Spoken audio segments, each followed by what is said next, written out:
Hello friends, welcome to my YouTube channel. आज की इस वीडियो में मैं आपको इनकम टैक्स सेमेस्टर 6 चैप्टर करवाऊंगी 30, जिसका नाम है पेनल्टीज़। देखिए, जो इनकम टैक्स है उसको सब सोचते हैं कि बहुत ही टिपिकल होता है, बहुत ही मतलब लर्निंग में काफ़ी टिपिकल है।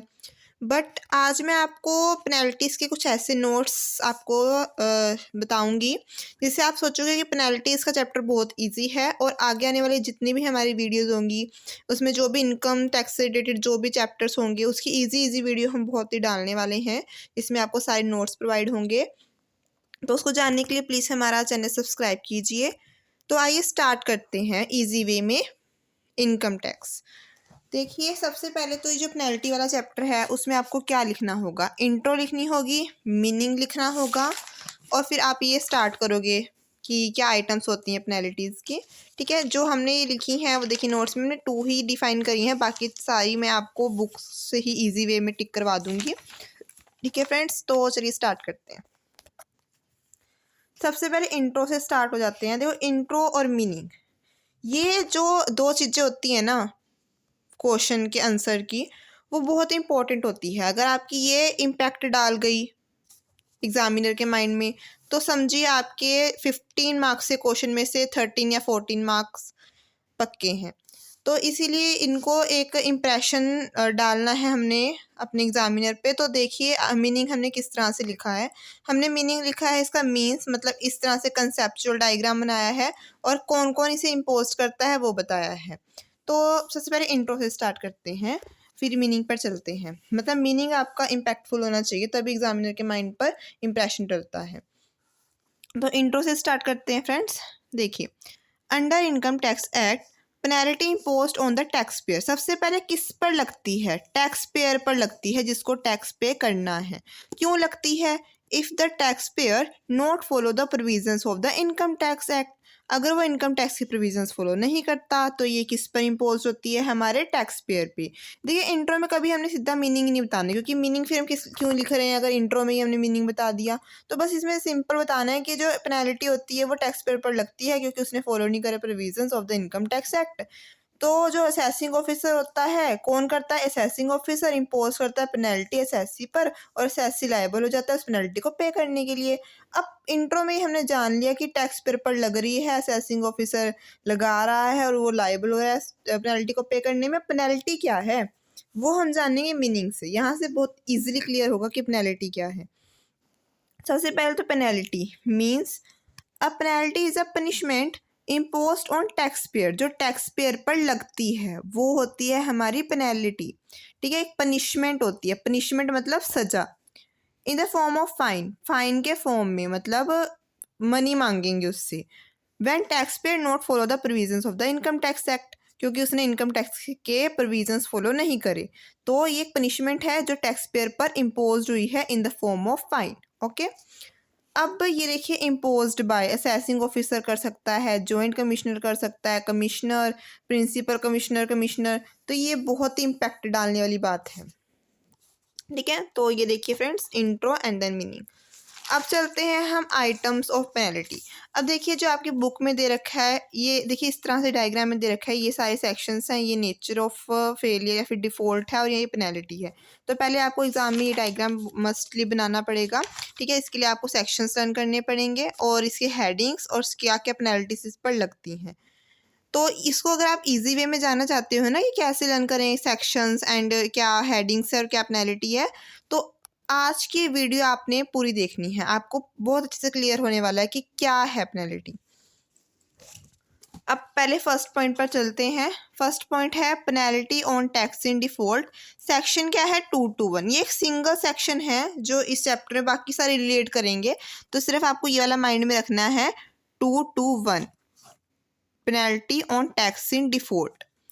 When an assessee fails to pay tax. देखिए, एसएससी पर लगा। एसएससी कौन होता है? जो टैक्स पे करने के लिए लायबल होता है या फिर जिसको टैक्स देना है, मतलब टैक्स पेयर ही लगा लीजिए। एसएससी और टैक्स पेयर एक ही बात होती है। When an assessee fails to pay tax he shall be liable to pay penalty which may be imposed by the assessing officer. जो असेसिंग ऑफिसर इम्पोज कर रहा है। ठीक है, मतलब मीनिंग भी आ गया इसमें। In case of continuing default. अब देखिए असेसिंग ऑफिसर ने उसके ऊपर पेनल्टी भी लगा दी, पर अगर फिर भी कंटिन्यू रहा डिफॉल्ट तो maximum of the amount of tax in arrear, जो जितना भी रहता है टैक्स हमारा बचा हुआ, उसका मैक्सिमम अमाउंट उस पर लगाएंगे। ओके, तो ये बस फर्स्ट पॉइंट में आपने इतना ही बताना था। देखिए बुकिश लैंग्वेज में भी देख लीजिए। देखिए फर्स्ट पॉइंट में जो जो हमने अंडरलाइन करा है वो अच्छे से आप अपने माइंड में रख लीजिए। यही सेम बात हमने नोट्स में लिखी है। और सेक्शन देख लीजिए 221। ठीक है, अब जो सेक्शन चलेंगे वो 270 वाली ही चलेंगे। 270, 271 A B C ऐसे देखिए, हम आपको अच्छे से याद भी करवाते रहेंगे सेक्शन। अब देखिए सेकंड पॉइंट क्या कहता है, penalty for under reporting and miss reporting of income.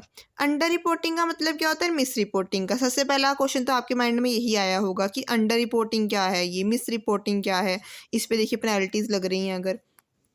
तो इसको लर्न करने से पहले आपको ये पता होना चाहिए कि ये लगाता कौन है। ठीक है, अभी हम ये नहीं जानेंगे कि अंडर रिपोर्टिंग क्या है, मिस रिपोर्टिंग क्या है, पहले हम जानेंगे कि हु मे इम्पोज पेनल्टी। ठीक है, नोट्स पर आइए, ये देखिए सेक्शन है इसका 270A। अच्छे से माइंड में रख लीजिए 270A, और पहले वाले का क्या था 221। तो 270A पर चलते हैं। Who may impose penalty, assessing officer, joint commissioner, commissioner, principal commissioner, commissioner, ये इम्पोज करते हैं penalty underreporting or misreporting के लिए। मतलब सेम आप ऐसा भी बता सकते हैं। अब आता है हमारा अंडर रिपोर्टेड इनकम। इसमें देखिए 4 हेड्स हैं हमारे। पहला है if return furnished, if return not furnished, if income reassessed, assessment reduces the loss. तो ये चारों हेड्स मैंने आपको बता दी। अब फर्स्ट पर चलते हैं। इफ़ रिटर्न फर्निश्ड, अगर आपकी रिटर्न फर्निश्ड कर दी गई है तो the income assessed is greater than the income determined in the return processed under section 143 sub section 1 and ए। ठीक है, तो मतलब जो आपकी इनकम असेस की गई है अगर वो ज़्यादा है इनकम डिटरमाइंड से, तो वो आपने रिटर्न फर्निश में लिखना है। नोट फर्निश्ड में क्या लिखना है कि जो इनकम असेस्ड की है, मतलब सेम वाला ही कि ग्रेटर है than maximum amount not chargeable to tax. Third है इफ़ इनकम रीअसेस्ड, मतलब जो रीअसेस्ड वाली है वो किससे ज़्यादा है, असेस्ड से। असेसमेंट रिड्यूसेस द लॉस, अब जो आपने असेस्ड करी है इनकम, रीअसेस्ड करी है, वो लॉसेस को रिड्यूस कर रही है और कन्वर्ट कर रही है उस लॉसेस को इनटू इनकम। ओके, ये चारों हमारी मिस रिपोर्टिंग इनकम का मीनिंग था। अब नेक्स्ट चलते हैं, इसकी पेनल्टी कितनी लगेगी। 50% of the amount of tax payable on under reported income. ठीक है, 50% लगेगी जितना भी टैक्स हमारा अंडर रिपोर्टेड इनकम पर पे हुआ है। ठीक है, अब आता है मिस रिपोर्टिंग ऑफ इनकम। इसको लर्न करने का ईजी वे क्या है, मिस रिपोर्टिंग ऑफ इनकम में मिस रिप्रेजेंटेशन ऑफ फैक्ट्स है। अब 3 चीज़ों में फेलियर हुआ है। पहले तो उसने इन्वेस्टमेंट को रिकॉर्ड नहीं करा, फिर उसने रिसिप्ट को रिकॉर्ड नहीं करा in the books of accounts में, और उसने जो रिकॉर्डिंग करी एंट्री की वो फॉल्स करी है किस में, बुक्स ऑफ अकाउंट में। ओके, इसकी क्वांटम ऑफ पेनल्टी उसकी 50 थी अंडर रिपोर्टेड की, और मिस रिपोर्टेड की है 200 of the amount of tax जो भी पेबल हुआ है मिस रिपोर्टिंग ऑफ इनकम पर। तो ये पहले आपके 2 पॉइंट्स थे। ठीक है, एक सेक्शन 221 का, एक सेक्शन 270A का। अब हम चलते हैं हमारे थर्ड है हमारा, देखिए जो आपका ये अल्फ़ाबेटिक वाला ए है वो सेम रहेगा। पहले 270A था, 271A है। इसमें जो आपने अकाउंट्स, बुक्स ऑफ अकाउंट्स बनाने होते हैं ना, उसको आप बनाने और रखने में क्या हो गए, फेल हो गए, तो उस पर आपकी पेनल्टी लगती है। सेम आपने लिखने की, अगर पर्सन फेल हो गया मेंटेन और रिटेन करने बुक्स ऑफ अकाउंट्स या फिर कोई डॉक्यूमेंट, तो उस पर पेनल्टी लगती है। सिर्फ पेनल्टी लर्न कर लीजिए कितनी है, पेनल्टी 25,000। और कौन इम्पोज करेगा, वही सारे assessing officer, joint commissioner, commissioner वगैरह ये सारे ही इम्पोज करते हैं, और 25,000 होती है। ठीक है, उसके बाद है penalty in case of search after 30 June 2012 but before 15 जून 2016। ठीक है, तो इसके अंदर आपने ये लर्न करना है। ठीक है, तो सेक्शन है इसका 271। यहाँ पर आपने देखिए 271A किया था, अब इसमें बस आपने थोड़ा बढ़ा दे A B। इसमें यह है कि अगर आपने, देखिए फर्स्ट पॉइंट हमने नहीं करा, इसमें यह है कि इसके ऐसे आपकी रिसर्च हो रही है जो हेडिंग है, तो उसमें 20% ऑफ द अनडिस्क्लोज्ड इनकम अगर आपकी कंडीशंस फुलफिल होती हैं, 60% ऑफ अनडिस्क्लोज्ड इनकम अगर आपकी कंडीशंस फुलफिल नहीं होती तो ज़्यादा परसेंटेज लगेगी। उसके बाद अगर आपने आफ्टर किया, देखिए भाई फोर्थ है पहले, तो अब अगर आपने आफ्टर करा है 15 दिसंबर 2016, तो 30% ऑफ द अनडिस्क्लोज्ड इनकम अगर फुलफिल कंडीशन करी है, और 60% ऑफ अनडिस्क्लोज्ड इनकम अगर फुलफिल नहीं करी। ओके, अब आता है हमारा फिफ्थ पॉइंट। देखिए इस वाले पॉइंट में ये था कि आपने फेल हो गए आप बुक्स ऑफ अकाउंट्स को मेंटेन करने में। अब मेंटेन करिए पर उसमें एंट्री क्या करिए फॉल्स। तो इसमें दो केसेस हैं, एक तो एंट्री फॉल्स करिए या फिर ओमिशन ही कर दिया आपने, उस एंट्री को बुला ही दिया ताकि आप टैक्स लायबिलिटी को इवेस्ट कर सकें। ठीक है, इसका सेक्शन है 271 AAD। देखिए AAB, अब यहाँ पर AAD। तो इसमें क्या लगेगी पेनल्टी आपकी, the assessing officer may direct that such person shall pay by way of liability sum equal to, कि जितनी उसने फॉल्स एंट्री लिखी है या फिर ओमिटेड करी है उसकी अमाउंट एग्रीगेट अमाउंट की इक्वल ही आपकी पेनल्टी इम्पोज्ड होगी। ओके, अब नेक्स्ट आते हैं आपके कि failure to get account audited. आपने अकाउंट ऑडिटेड करवाना था पर आपने नहीं करवाया, तो sum equal to 1% of the total sales या फिर रिसिप्ट वगैरह का उसका 1.5% या फिर 1,50,000 जो भी आपका लेस होगा। ठीक है, इसका सेक्शन है 271B। अब आता है seventh, penalty for failure to deduct tax at source wholly or partly or failure to pay tax wholly or partly. मतलब TDS को पे करने में आप फेल हो गए तो बस पेनल्टी आप रख लीजिए इसमें कि sum equal to the amount of the, कि जितना आपने डिडक्ट करना था उसके इक्वल। ओके, उसके बाद TCS में भी यही है, इसका सेक्शन 271CA है, पहले 271C फिर CA, मैथमेटिकली सेम रहेगा। तो इसमें भी sum equal to the amount of tax which such, मतलब जितना वो कलेक्ट करने में फेल हुआ है उसी के इक्वल।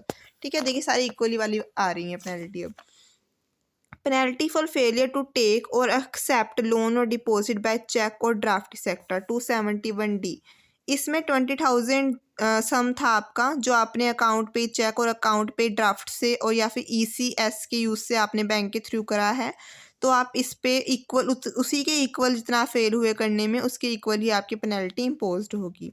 उसके बाद आता है 271E। इसमें भी सेम है, उसमें देखिए आपने बैंक से लोन टेक करना था, इसमें रीपे करना है, उसी के थ्रू कर दिया आपने कि अकाउंट पे चेक अकाउंट पे ड्राफ्ट और 20,000 करा है या फिर ECS के थ्रू करा है, तो उसी के इक्वल कि जितना फेल हुए है रीपे करने में।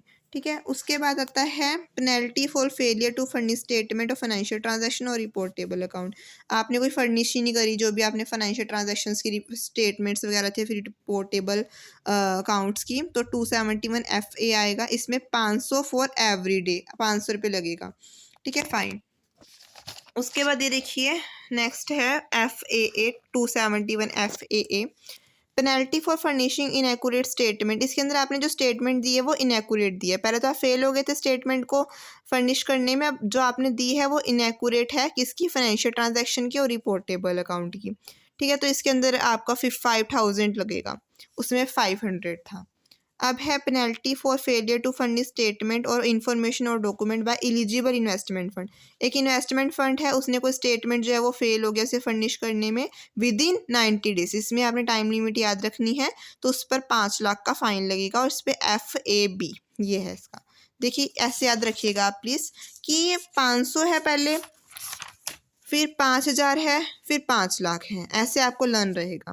फिर है penalty for failure to furnish information or document under section 285A। इसमें सेक्शन है कि इसके अकॉर्डिंग आपने फर्निश नहीं करी, और एक इसमें सेक्शन है 195 सब सेक्शन 6। तो ऐसे इसका याद रखना कोऑर्डिनेट करके कि इस सेक्शन के अकॉर्डिंग ये था कि एक फॉरेन का बंदा है या फिर एंटिटी है, उसको इनकम मिल रही है asset located in India through an Indian concern, किसी इंडियन के थ्रू, तो उस इंडियन को वो इन्फॉर्मेशन फर्निश करनी थी सेक्शन के अकॉर्डिंग पर उसने नहीं करी, तो 2% of the value of transaction और 5 लाख इन दोनों में से लगेगा उस पर। Penalty or failure to furnish return of TDS और TCS। देखिए इसमें टाइम लिमिट है, मतलब कि आपकी पेनल्टी है 10,000 और 1 लाख। ठीक है, तो इसमें आपने इसमें रिटर्न नहीं फर्निश करी TDS और TCS की। उसके बाद है penalty for failure to furnish information or furnishing inaccurate information. इसमें इस सेक्शन के अकॉर्डिंग है, इसमें ये था कि if a person responsible for paying to a non resident को पे करना है पर उसने कोई इन्फॉर्मेशन फर्निश नहीं करी, ठीक है, तो इसमें वो इन्फॉर्मेशन फर्निश करने में फेल हो गया तो 1 लाख लगेगी। 18 पॉइंट है penalty for furnishing inaccurate information in the report और सर्टिफिकेट। अब इसके अंदर वही है कि मर्चेंट बैंक और CA ने जो है गलत इन्फॉर्मेशन फर्निश करी है, तो इसमें भी जो है उन पर पेनल्टी इम्पोज होएगी। ठीक है, वो होएगी 10,000 रुपी फॉर ईच रिपोर्ट, 10,000 रुपये हर रिपोर्ट के लिए। उसके बाद है penalty for failure to furnish statement certificate of donation. इसमें देखिए सेम पेनल्टी है जैसे इसमें थी ना 10,000 और 1 लाख, वैसे ही है कि 10,000 और 1 लाख है। इसमें यह है कि if the research association university college वगैरह है उसको फेल हो गया डिलीवर करने में कोई डोनेशन का सर्टिफिकेट था तो। बी में है कि जो अबव एंटिटी वो फर्निश नहीं कर पाई अगर सर्टिफिकेट। सी में है कि चैरिटेबल इंस्टीट्यूशन ने जो है वो डिलीवर नहीं करी कोई स्टेटमेंट और चैरिटेबल इंस्टीट्यूशन जो है वो सर्टिफिकेट भी डोनेशन का वो जो है फर्निश नहीं करा। ठीक है, तो आई थिंक सो ये बहुत इजी है वैसे। ठीक है, और मतलब कि समझ आने वाली कंसेप्ट है और पेनल्टी बहुत इजी चैप्टर है और इसमें से क्वेश्चन आ सकता है एग्ज़ाम में 15 मार्क्स के अकॉर्डिंग। तो अगर आपको हमारी वीडियो अच्छी लगी हो तो इनकम टैक्स से रिलेटेड या फिर किसी और कॉमर्स रिलेटेड सब्जेक्ट से कोई भी आपको क्वेरी हो या फिर कोई भी आपको वीडियोस अगर आपको सर्च करने तो प्लीज़ हमारे चैनल को सब्सक्राइब कीजिए एंड लाइक कीजिए। Thank you.